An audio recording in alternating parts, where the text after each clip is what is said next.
How did we get here? Every year, the fashion industry produces 92 million tons of waste. Most of it never gets recycled, with less than 1% of clothing being reused. And the carbon footprint of it all, bigger than aviation and shipping combined.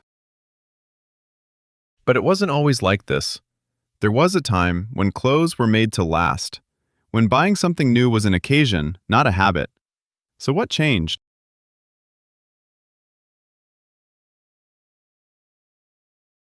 And who's responsible for this? Brands like Zara, Uniqlo, Shein, and H&M, just to name a few. Has fast fashion gone too far? Before we get too deep, let's make sure we're on the same page about what fast fashion actually is. Traditional clothing brands used to release 2 collections a year, spring-summer and fall-winter. Fast fashion brands changed that model entirely. Companies like Zara, H&M, and especially newer players like Shein now release new styles constantly, sometimes thousands of new items per week. So the question isn't just why is each item cheap, it's how does an entire system operate at this speed and this price point? The answer comes down to about 5 key factors. The most obvious factor is labor costs, the people actually making the clothes. Cutting fabric, operating sewing machines, and finishing seams are typically paid very low wages in countries like Bangladesh, Cambodia, Vietnam, and parts of China. To put some numbers on it, the minimum wage for garment workers in Bangladesh is around $95 per month as of recent years. In comparison, a garment worker in the United States would cost a brand roughly 10 to 20 times that amount for the same work. So by manufacturing in lower-wage countries, brands dramatically cut the cost of actually making the product. Now, this isn't unique to fast fashion. Most clothing, even expensive brands, is made overseas. But fast fashion takes it further by putting extreme pressure on factories to deliver at the lowest possible price, which pushes wages down and cuts corners on worker conditions. The second factor is the fabric itself.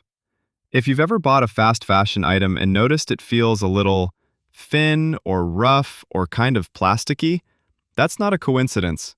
Most fast fashion is made from synthetic fabrics like polyester, nylon, and acrylic. These are essentially plastics derived from petroleum, and they're significantly cheaper to produce than natural fibers like cotton, linen, or wool.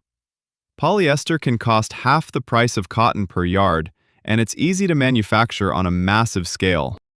Synthetic fabrics don't breathe as well. They shed microplastics when washed, and they don't biodegrade. But from a pure cost perspective, they're extremely efficient. Even when fast fashion brands use cotton, they're often using the lowest grade available, thinner, less durable, but cheaper. So the material itself is engineered to be inexpensive, not necessarily to last. Here's a factor that's less obvious but really important: volume. Fast fashion brands sell an enormous amount of product. Zara alone sells hundreds of millions of items per year across 90-plus countries. When you're producing at that scale, your cost per item drops dramatically.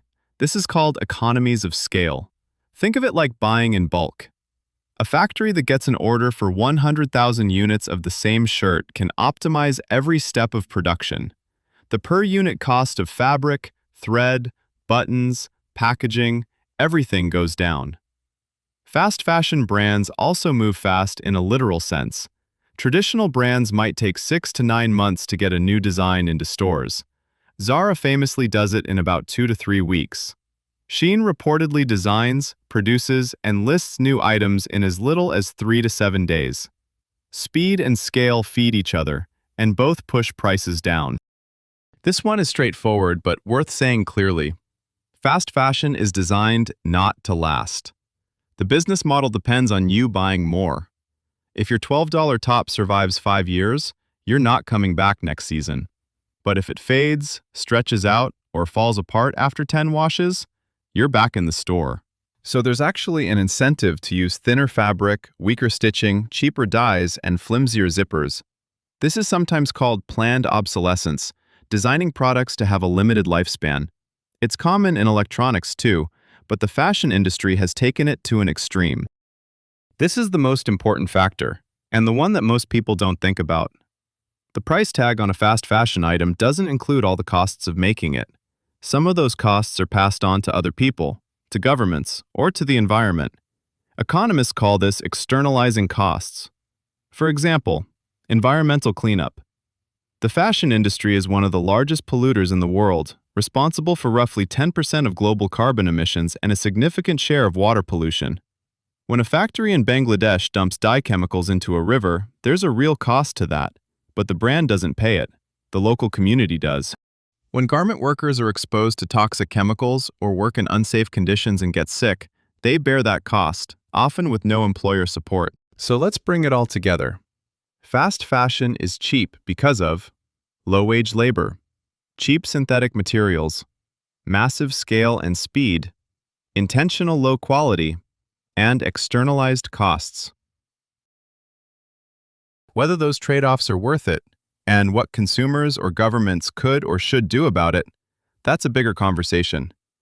But understanding why the price is what it is, that's the starting point. If you found this helpful, subscribe for more breakdowns like this.